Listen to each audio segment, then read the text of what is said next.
Excelentísimo presidente de la Real Academia de Ingeniería, excelentísimos académicos, señoras, señores, muy buenas tardes. Lo primero de todo me gustaría comenzar agradeciendo a la Real Academia de Ingeniería, a sus académicos y especialmente a la Comisión de los Premios por haber tenido a bien el otorgarme el Premio Jóvenes Investigadores Juan López de Peñalver. Me gustaría recalcar que este premio me corresponde tanto a mí como a todo el equipo con el que he tenido la suerte de trabajar desde los prístinos días de la creación de Libelium, hace ya 12 años, hasta el día de hoy. Un equipo que siempre ha aceptado los retos que nos hemos propuesto, por alambicados y complejos que estos parecieran. También agradecer a todos los profesores que me abrieron las puertas al mundo de la ingeniería en el Centro Politécnico Superior de la Universidad de Zaragoza y me ayudaron a crear una raigambre de conceptos sobre la que edificar mi obra posterior. Una obra que hoy cruza el Rubicón con la concesión de este premio. Y por supuesto a mi familia, por estar siempre ahí y darme pábulo en cada una de las aventuras en las que me he embarcado a lo largo de mi vida, que si bien no es excesivamente luenga, sí puedo decir que ha sido asendereada. Cuando comencé a pergeñar este discurso, pensé que sería fácil para mí hacer un sílabo de los logros científico-técnicos conseguidos durante estos años, pero rápidamente desistí, pues eso es algo a lo que fácilmente ustedes pueden acceder con una simple consulta a través de Internet. En vez de crear este prontuario, decidí centrarme en plasmar el pensamiento transversal que ha incardinado mi trabajo durante estos años y que ha unido ciencia, ingeniería y filosofía de una forma imbricada, sustentando siempre la una sobre la otra. Un conocimiento transversal que me ha permitido hilvanar diferentes formas de estudio de la realidad sobre un único tapiz, creando una ordimbre de conocimiento común y sin distinción de campos o materias. Pues el conocimiento es uno, e intentar separarlo o aislarlo nos dejaría sin acceso a una hondura mucho mayor a la cual necesitamos acceder para entender cómo funciona realmente el mundo. Movamos las lindes.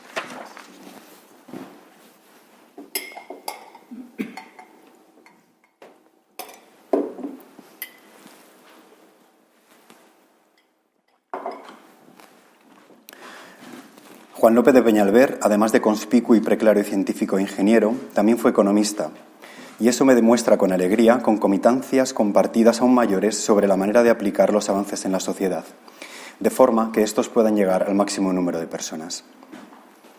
El escudo de la Real Academia de Ingeniería reza el emblema latino Scientia Ingenium Homini. En un primer momento pensé que la traducción correspondía a conocimiento, ingenio para el hombre. Sin embargo, decidí consultar al profesor de Filología Clásica, Fior de Artola, que me alumbró que otra traducción era posible si analizamos detenidamente el significado de la palabra ingenium, no tanto como ingenio o talento, sino como cualidad natural, elemento inmanente en el hombre, haciendo que el emblema pueda traducirse como el conocimiento es una tendencia natural en el ser humano. O dicho de otra manera, nada relativo al conocimiento le es ajeno al hombre, y tanto que no, puesto que la ingeniería se encarga de resolver problemas de la vida de las personas, y bien sabemos que no hay nada tan idiosincrático en nuestra naturaleza como ser atractores de problemas, problemas que tenemos que resolver primero para sobrevivir y luego para vivir lo mejor posible. Hace unos años tuve el honor de que el Massachusetts Institute of Technology, el MIT, me otorgara el distintivo como el innovador más destacado de menos de 35 años en España. Sin duda un punto clave en mi carrera por la repercusión internacional de este centro de excelencia. Sin embargo, el galardón que se me entrega hoy viene no solo cargado de un reconocimiento, sino de una gran responsabilidad. Responsabilidad de ser meritorio del mismo cada uno de los días que dure mi singladura profesional y, si es posible, y el climaterio me lo permite, hasta pasar al otro lado del espejo. En tiempos de la facultad decíamos de forma algo jocosa que para el optimista el vaso está medio lleno, para el pesimista está medio vacío y para el ingeniero sobra medio vaso. Y así es, en ingeniería los conceptos subjetivos como bueno o malo no existen. Preguntar algo tan banal como cuál de estos dos ordenadores es mejor trae consigo un significado capcioso en la partícula comparativa mejor, pues implica de antemano que una de las dos respuestas es la correcta. Sin embargo, un correcto análisis conlleva el replanteamiento de la pregunta a otras como ¿mejor para qué? ¿Para que vaya más rápido o para que dure más la batería? Simplemente con estas dos sencillas preguntas podemos ya dibujar una curva que relaciona la velocidad de cálculo con el consumo energético y sus inversas, anulando la simplificación del término comparativo mejor absoluto que se requería en primera instancia. La ingeniería no requiere de adornos o arrequibes y no permite la simplificación maniquea, pues es juzgada a cada instante por las leyes naturales que validan la funcionalidad e impacto real del desarrollo.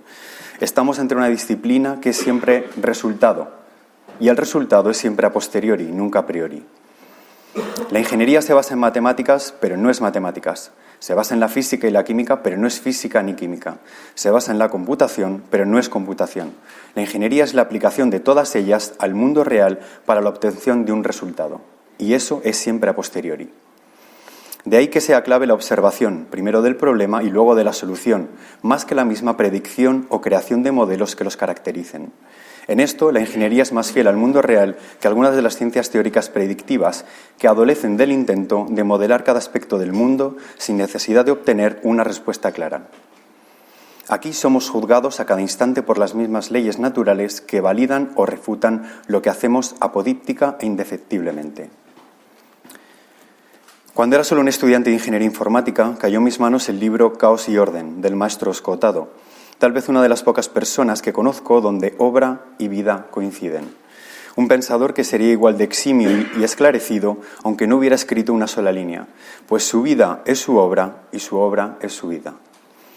Caos y Orden cambió mi percepción sobre la complejidad de los modelos y me permitió aplicar una pátina de humildad, respeto, devoción y capacidad de asombro a cada uno de los problemas con los que me enfrentaba.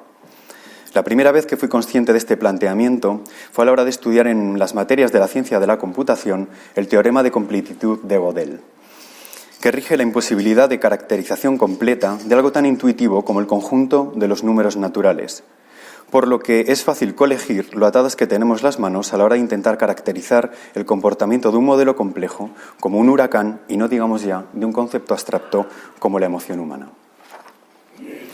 La segunda vez que me encontré con un modelo de este tipo fue a la hora de estudiar el famoso test de Turing, que consiste en que una máquina imite la conversación humana con una persona a través del lenguaje escrito. Sin embargo, siempre pensé que si Turing hubiera formulado su test a día de hoy, lo hubiera hecho indicando que la verdadera barrera es engañar a una persona usando la misma voz humana y haciéndole pensar que es otra persona la que está hablando. Y ahí comienza a aumentar exponencialmente la complejidad del problema, pues la voz exige cadencia, inflexión, modulación y escandio del discurso a través de la carga emocional. Modular una palabra con emoción es complicado, pero saber cómo aplicar los microcambios emotivos a lo largo del discurso con otra persona es ya otro mundo. En el test de Turing, tal y como lo conocemos hoy, importa el qué se dice. Sin embargo, en esta versión que siempre pensé e imaginé por mi cuenta, importa tanto o más el cómo se dice. Porque una madre, solo con oír un hola de su hijo, sabe si éste está alegre o triste, nervioso o absorto. A un ordenador le costaría más saber qué se esconde debajo de la piel. Mi trabajo como ingeniero durante estos años ha consistido en digitalizar a través de sensores inteligentes el mundo real, el mundo que tocamos, olemos y sentimos. Discretizar y digitalizar los valores de forma que se pudieran computar y hacer uso de esta información en sistemas expertos y de control. La diferencia esencial entre los sistemas de computación expertos y el experto humano como persona sabia estriba en que los primeros, cuanto más conocen, con más seguridad, aseveran la respuesta de las preguntas, pues se basan en probabilidades de acierto mediante la retroalimentación del histórico, como las redes neuronales. Sin embargo, en la persona sabia se da lo que ya Goldberg y Taleb dieron por llamar como la paradoja de la sabiduría, que consiste en que el conocimiento por adquirir aumenta exponencialmente en relación al conocimiento adquirido. Es decir, que cuantas más cosas sabemos, más se abre el campo de aprendizaje a otras ramas en las que millones de personas trabajan al unísono, haciéndonos saber que aunque fuéramos seres sempiternos, nacidos en el albor de los tiempos y yacentes en las postrimerías del mismo, jamás podríamos llegar a acariciar un simple ápice de lo que se genera delante de nosotros. La obra central de mi carrera la comencé a desarrollar cuando era solo un estudiante de 21 años y lo hice por mi cuenta y riesgo, pues en aquel momento no eran temas incluidos en el temario de la facultad los sistemas complejos emergentes, descentralizados y autoorganizacionales. Así comenzaron a aparecer en mi prístina biblioteca libros de disciplinas transversales a la ingeniería como los relativos al concepto de superorganismo de los biólogos Holdobler y Wilson, donde se exponen los comportamientos de las colonias de hormigas y enjambres de abejas. También sobre los sistemas fractales de Mandelbrot o sobre el lenguaje, autoorganización de las colonias de bacterias denominado como quorum sensing.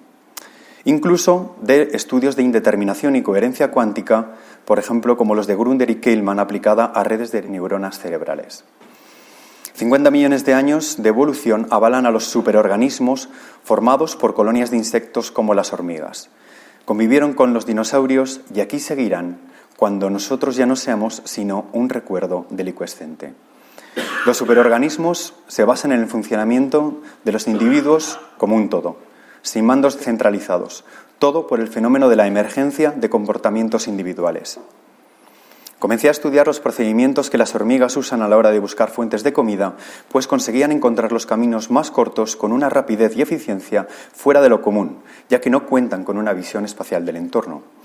Para ello, excretan feromonas, un tipo de hormona de comunicación formado por péptidos y aminoácidos de naturaleza volátil, que permite crear caminos de olor que aparecen y desaparecen según el refuerzo que se hace de los mismos. Por lo que los caminos que más rápido conectan el nido con la fuente de comida son los más usados y por ello quedan fijados más fuertemente.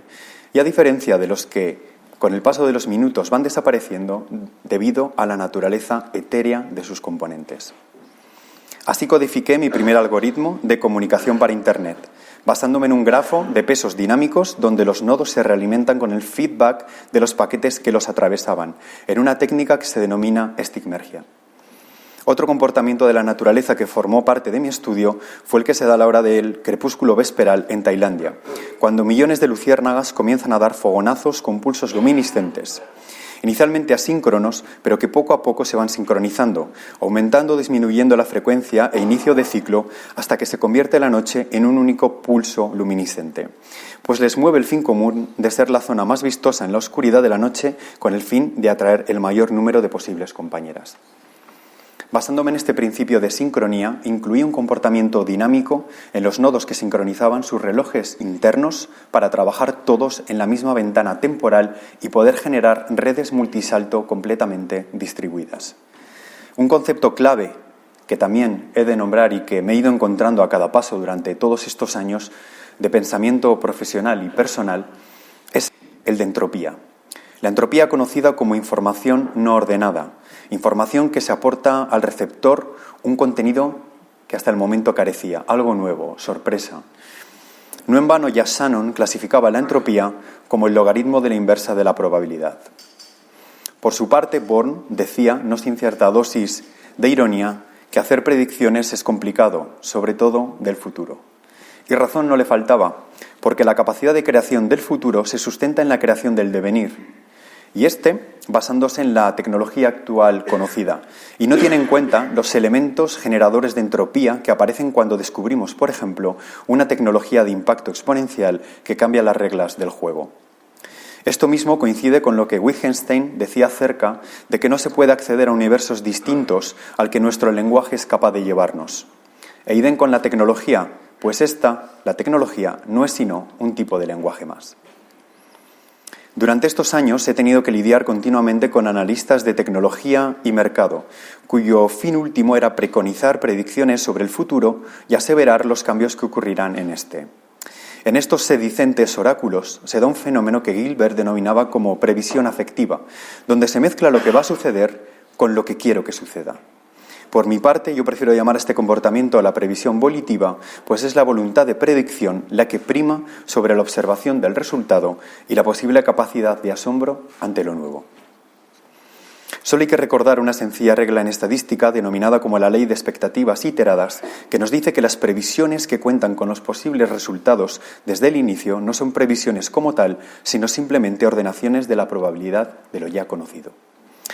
Karl Popper también criticaba en su estudio La miseria del historicismo esta tendencia íncita en el ser humano a predecir apodípticamente comportamientos, pues ya intuía cierta capacidad de libre albedrío subyacente en las estructuras neuronales del cerebro humano que lo hacen realmente impredecible. Es decir, estamos ante un sistema cuyo gradiente de aleatoriedad es independiente de la información que disponemos del mismo. Popper definió la psique humana como un sistema no falsable, pues no responde a la lógica ni puede ser caracterizado de esta manera.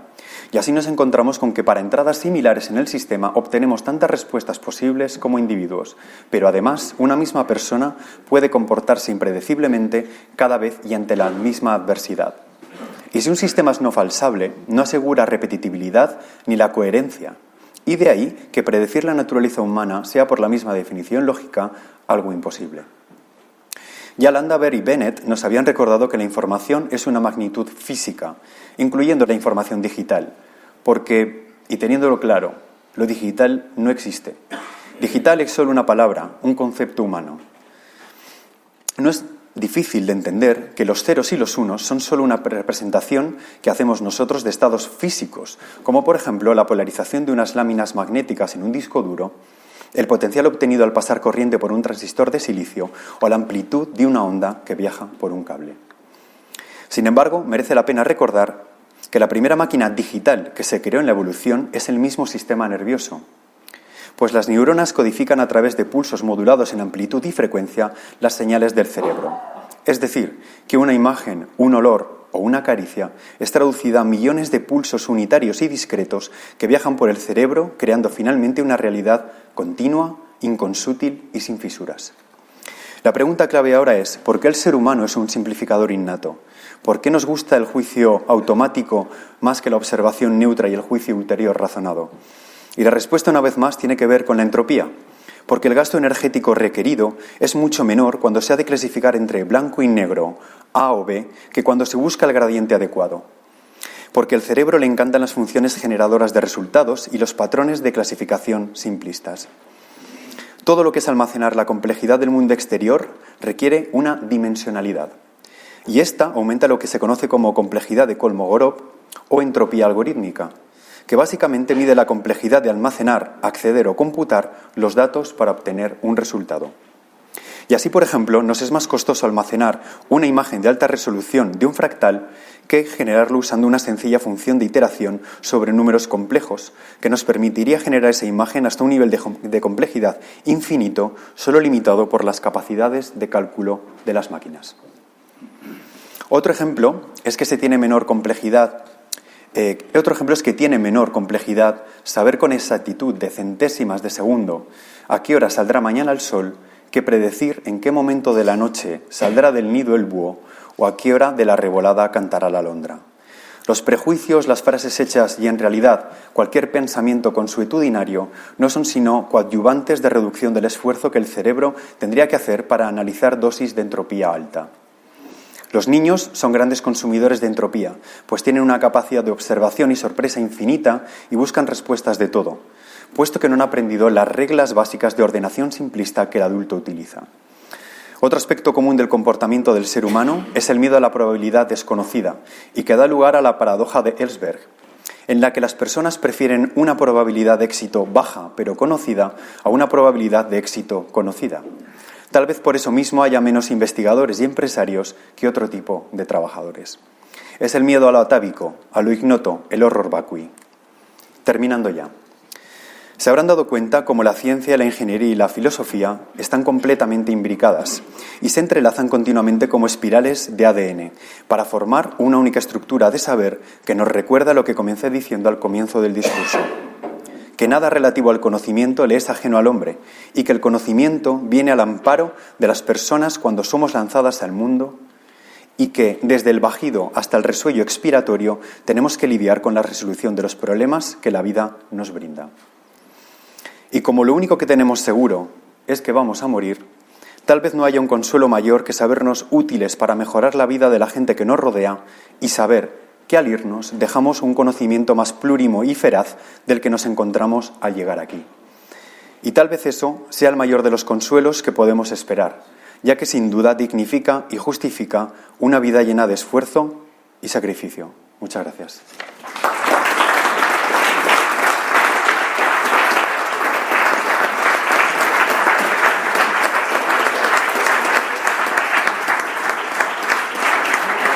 Muchas gracias.